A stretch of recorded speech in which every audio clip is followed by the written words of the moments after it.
마이크로 스트래티지, 이 이름 들어보셨죠? 비트코인에 어마어마한 돈을 쏟아부어서 시장을 들썩이게 만든 바로 그 회사입니다. 어떤 사람들은 이걸 보고 와, 천재다 하는데 또 다른 쪽에서는 저거 완전 모래성인데 곧 무너질걸 하고 경고하거든요. 오늘 이 뜨거운 논쟁의 한가운데로 들어가서 뭐가 진실인지 한번 파헤쳐 보겠습니다.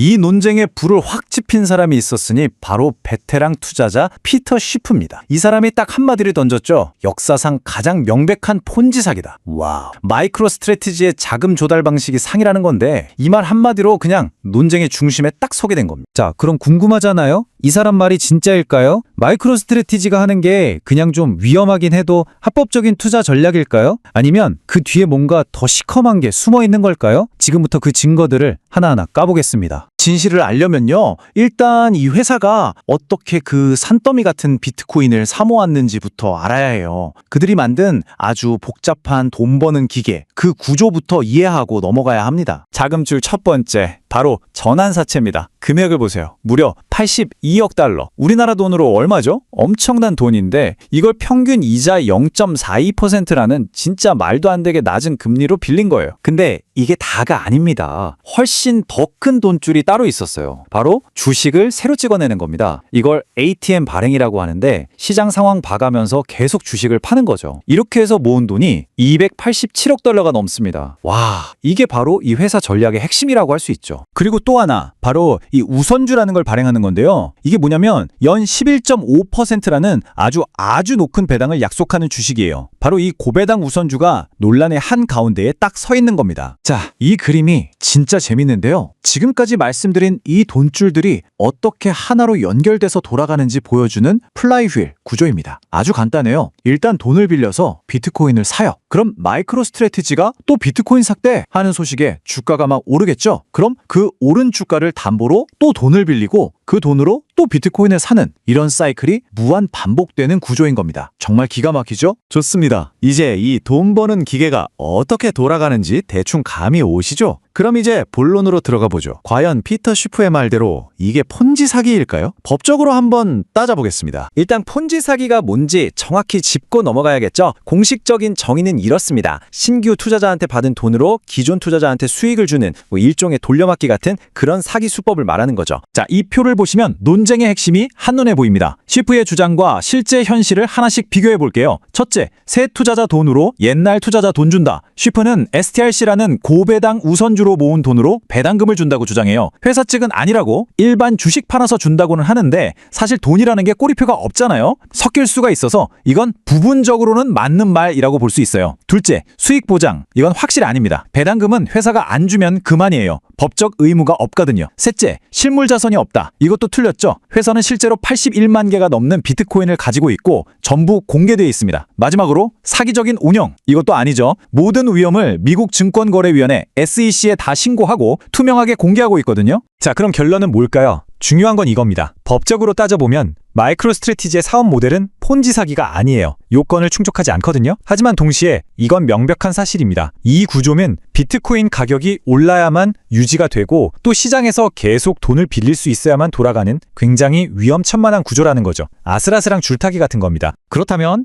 이게 폰지 사기가 아니라고 해서 우리가 마음을 놓아도 되는 걸까요? 천만에요. 이 거대한 모래성을 한 방에 무너뜨릴 수 있는 진짜 위험은 따로 있습니다. 그게 과연 뭘까요? 가장 무서운 시나리오가 바로 이 죽음의 소용돌이 데스 스파이럴입니다. 자, 상상해보세요. 비트코인 가격이 뚝 떨어집니다. 그럼 당연히 회사 주가도 폭락하겠죠. 그럼 주식을 팔아서 돈을 마련할 수가 없게 돼요. 근데 빚 이자랑 배당금은 줘야 하잖아요. 결국 어쩔 수 없이 비트코인을 팔기 시작합니다. 근데 이 엄청난 물량이 시장에 풀리면 비트코인 가격은 더 떨어지겠죠. 그럼 또 주가가 떨어지고 이게 바로 악순환의 고리, 죽음의 소용돌이인 겁니다. 하지만 마이크로 스트래티지도 바보는 아니겠죠. 이 최악의 상황에 대비한 강력한 방패를 가지고 있습니다. 바로 엄청난 양의 현금, 달러 예비금입니다. 그러세요. 22억 5천만 달러. 이 돈이 어느 정도냐면요. 비트코인을 단 한 개도 팔지 않고도 2년 반 넘게 모든 이자랑 우선주 배당금을 다 줄 수 있는 돈입니다. 그러니까 시장이 아무리 나빠져도 일단 버틸 수 있는 시간을 벌어주는 일종의 비상금, 완충장치인 셈이죠. 근데 이 문제는요. 마이크로스트래티지 한 회사만의 문제가 아니에요. 만약에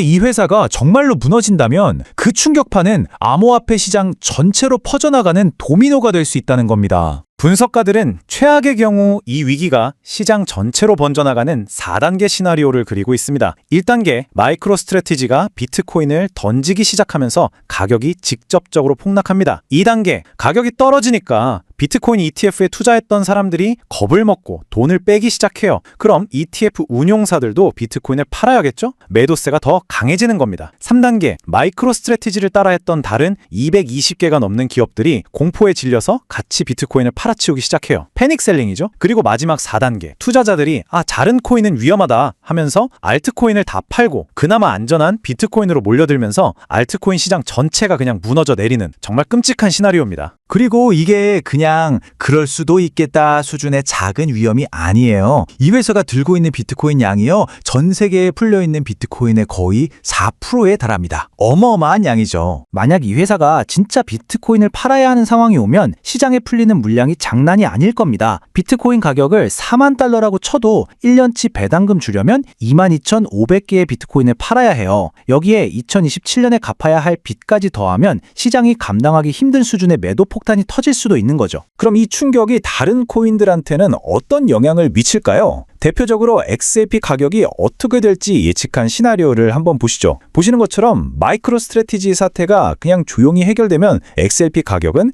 1달러 근처에서 안정될 수 있어요. 하지만 만약에 시장 전체가 공포에 빠지는 최악의 상황이 오면 가격이 0.25달러까지 그냥 수직 낙하할 수 있다는 정말 암울한 전망도 나와 있습니다. 자, 그럼 이 복잡한 상황을 지켜보는 우리가 딱 하나, 이것만은 꼭 봐야 한다 하는 지표가 있을까요? 네, 있습니다. 바로 MNAV라는 겁니다. Market Cap to Net Asset Value의 약자인데요. 쉽게 말해서 회사 주식의 총 가치를 회사가 가진 비트코인의 총 가치로 나눈 값이에요. 이 숫자가 1에 가까워진다는 건 이제 이 회사 주식에 프리미엄을 줄 이유가 없는데? 라는 시장의 신호거든요. 바로 이게 돈 찍어내는 기계, 그 플라이휠이 멈출 수 있다는 아주 강력한 조기 경보입니다. 이것만은 꼭 기억해 두세요. 결국 이 모든 이야기는 우리에게 하나의 큰 질문을 던집니다. 마이크로스트래티지는 비트코인이라는 새로운 자산의 무한한 가능성을 보고 과감하게 베팅한 선구자일까요? 아니면 단 하나의 회사가 휘청이는 것만으로 시장 전체가 무너질 수 있을 만큼 위태롭게 얽혀있는 오늘날 금융시장의 위험한 단면을 보여주는 하나의 상징일까요? 판단은 결국 이 영상을 보시는 여러분의 몫입니다. في أكبر